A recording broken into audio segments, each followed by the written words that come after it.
Has had much success in Milwaukee. Good morning. Good morning. Yes, and earlier this morning we were showing you guys how the Survive Live house works and how you can go through the house and really see what you do when you are in a fire. And I've got Chris Gothier joining me here, acting lieutenant with Milwaukee Fire Department. We got Mike over here as well. And one thing that you were telling me earlier, Chris, is that with young kids sometimes when they see a firefighter coming at them and they've never seen one before, they get a little bit scared. So you also familiarize the kids with what a firefighter looks like. Yes, when the kids come, we have a firefighter getting all of their gear. Mike here has his SCBA. He's going to put that on. That thing is surprisingly heavy too. I put one of those on before. When we have all, weighs quite a bit actually. When we have all the gear and the air pack on, it's about an extra 50 or 60 pounds that we add on. But so the pants and the jacket, those are all very heavy as well, and they're flame resistant, right? Yes, they're fire resistant, not fireproof. And they also have the axe here with them too.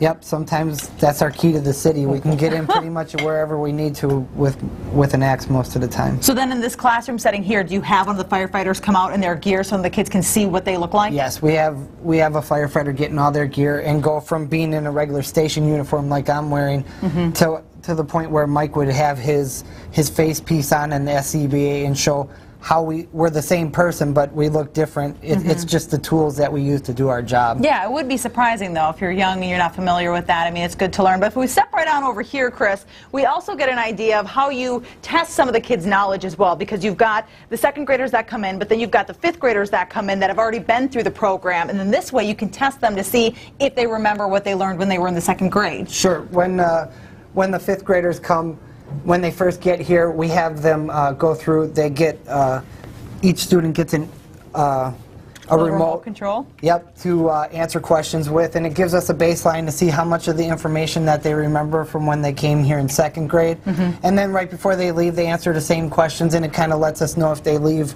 knowing the things that we want them to know. Do the fifth graders tend to remember a lot of the stuff that they learned when they were in the second grade, or do they tend to forget a lot of that too? They remember a lot of it. There's little nuances that they forget, but those are the things that become my teaching points so that I can make sure that they leave here knowing those things. Nice. And you have classes come in Monday through Friday. I mean, you're busy going through this house pretty much every day of the week. Yes. We get two classes, one in the morning, one in the afternoon.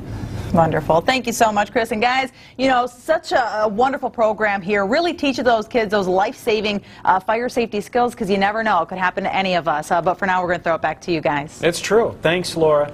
If you're thinking about doing a little redecorating during the winter months, a new